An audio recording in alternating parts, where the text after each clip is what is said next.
Om Swastiastu. Pada kesempatan hari ini, saya akan membawakan sebuah komik kasus dilema moral dengan judul Hak dan Kewajiban.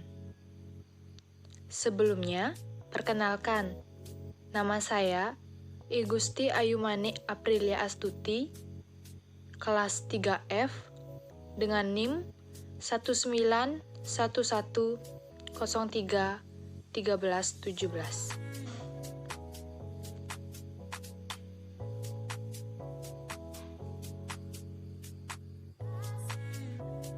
Kompetensi dasar pembelajaran yang saya angkat untuk komik ini adalah dari tematik kelas 4, tema 2, subtema 1. Kompetensi pembelajaran tersebut meliputi 3.2, memahami hak dan kewajiban sebagai warga masyarakat dalam kehidupan sehari-hari. 4.2, bekerja sama melaksanakan hak dan kewajiban sebagai warga masyarakat dalam kehidupan sehari-hari.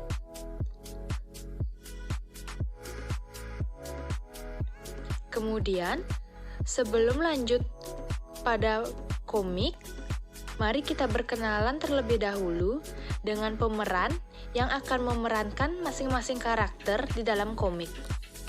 Yang pertama, ada Meimei. Yang kedua, ada Ipin.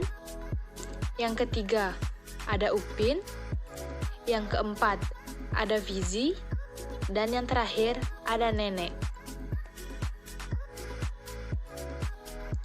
Nah, sebelum lanjut membaca, kalian harus membaca petunjuk pembacaan komik agar kalian dapat memahami pembacaan komik dengan benar. Yang pertama, perhatikan lingkaran berwarna putih yang berisi angka di setiap percakapan. Angka tersebut menandakan urutan percakapan dari awal, baik itu percakapan pertama, kedua, dan seterusnya. Yang kedua, angka yang berada di dalam kotak seperti gambar di samping menandakan nomor halaman dari cerita. Kemudian, yang ketiga, baca dan cermati komik sesuai dengan nomornya ya. Kamu juga bisa membaca komik ini bersama teman dan orang tuamu. Selamat membaca! Pada suatu hari, Upin dan Ipin pergi ke sekolah. Mereka bertemu dengan teman-teman sekelasnya. Ada Esan, Vizi, Meimei, Mail, Jarjit, Susanti, Ijat, Nurul, dan Devi. Kemudian, Ipin datang menghampiri teman-temannya. Kepada teman-temannya, dia memamerkan sebuah buku baru yang dibelinya semalam. Ipin, pagi teman-teman. Lihat, aku membawa sebuah buku baru. Aku baru membelinya tadi malam. Meimei, wah, Ipin, aku sangat suka membaca. Bolehkah aku meminjam bukumu? Ipin, tentu Meimei. Kau boleh meminjam buku ini. Akan aku berikan nanti setelah pulang sekolah ya. Mail, aku sangat tidak suka membaca. Membaca sangat membosankan. Mereka bermain seperti biasanya, tertawa dan berlari mengelilingi kelas. Hingga akhirnya, bel berbunyi, menandakan kelas akan segera dimulai. Mereka pun segera kembali ke tempat duduknya masing-masing dan mulai mengikuti pembelajaran dengan baik.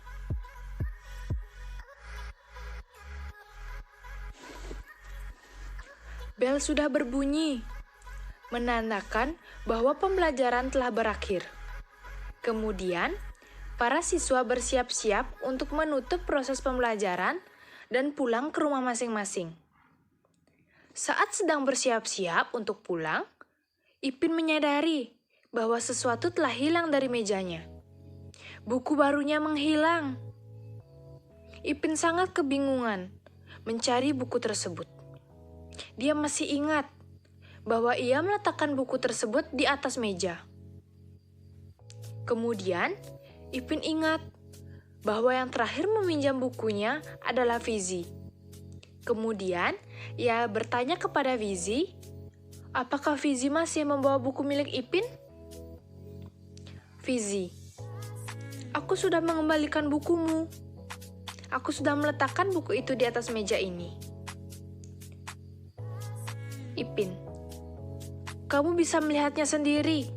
Tidak ada buku di atas mejaku. Fizi, tapi aku benar-benar sudah mengembalikannya. Ipin, tapi buku itu tidak ada. Tadi kamu mengatakan menyukai buku itu. Kamu pasti mencurinya.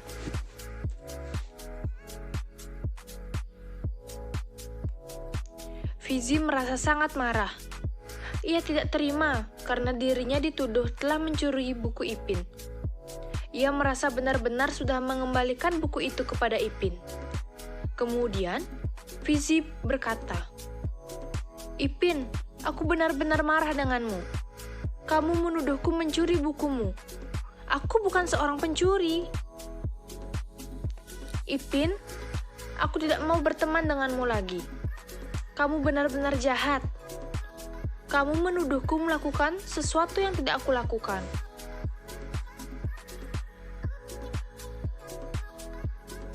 Ipin, aku juga tidak mau berteman dengan Fizi.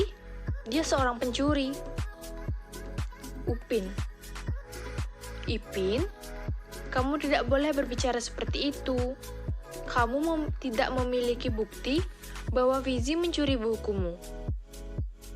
Ipin, tapi Fizi adalah orang terakhir yang meminjam buku itu. Setelah dia meminjamnya, buku itu hilang. Dia pasti menyembunyikannya. Ipin juga merasa kesal dengan Fizi. Ipin sangat yakin jika Fizi telah mencuri bukunya. Sebab yang terakhir kali meminjam buku tersebut adalah Fizi.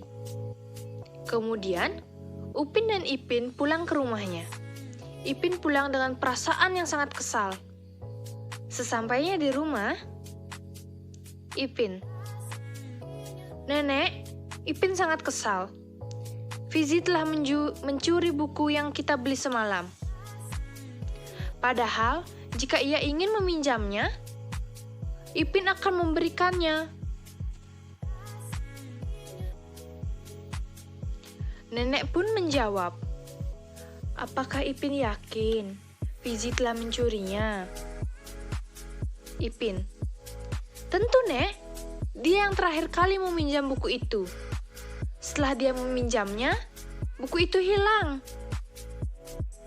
Nenek, apa Ipin punya bukti bahwa Fizi telah mencurinya?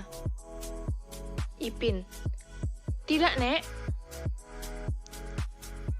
Nenek, nah, kalau Ipin tidak punya bukti, Ipin tidak boleh mengatakan bahwa Fizi telah mencurinya. Apakah Ipin merasa senang jika dituduh melakukan sesuatu yang tidak Ipin lakukan? Ipin pun termenung dan dia menjawab, tidak Nek.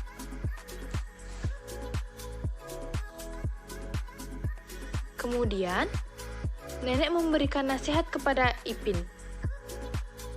Nah, jika Ipin tidak memiliki bukti atau melihat secara langsung bahwa Fizi yang mengambil buku tersebut, Ipin tidak boleh mengatakan bahwa Fizi telah mencurinya.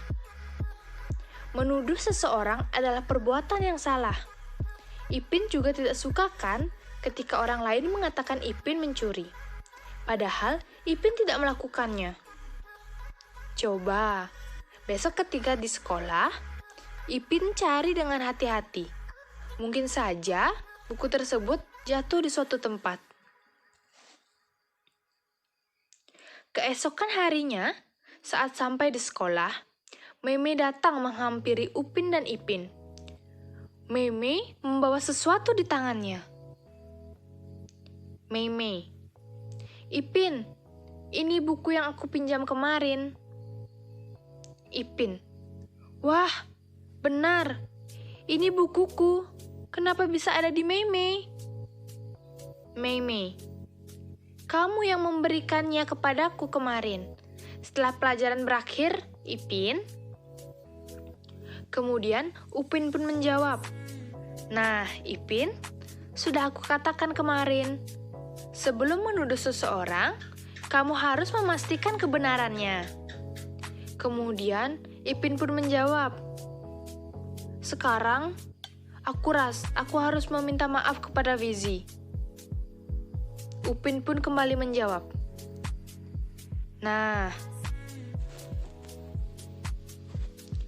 Nah, sekarang kamu harus meminta maaf kepada Vizi karena kamu sudah menuduh dia mencurinya.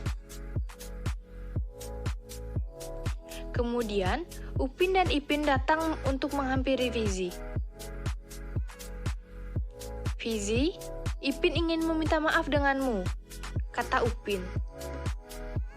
Kemudian, Ipin menjawab, Vizi, aku ingin meminta maaf. Aku telah mengatakan sesuatu yang buruk tentangmu. Vizi pun menjawab, baiklah Ipin, tidak apa-apa. Lain kali, kamu harus memiliki bukti sebelum menuduh seseorang ya.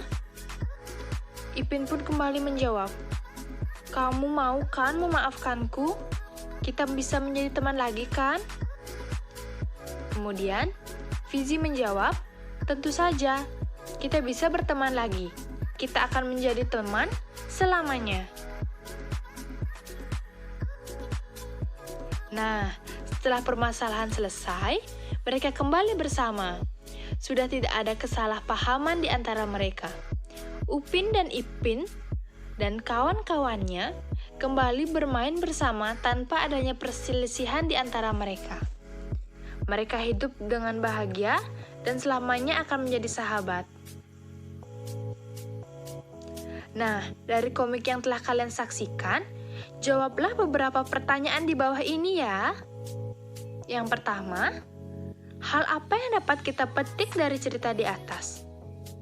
Yang kedua, nilai-nilai apa yang terdapat dalam cerita di atas? Yang ketiga, permasalahan apa yang dihadapi oleh para tokoh dalam cerita di atas? Yang keempat, nilai moral apa yang dapat kamu ambil dari cerita di atas? Jika belum mampu menjawabnya, ayo baca sekali lagi.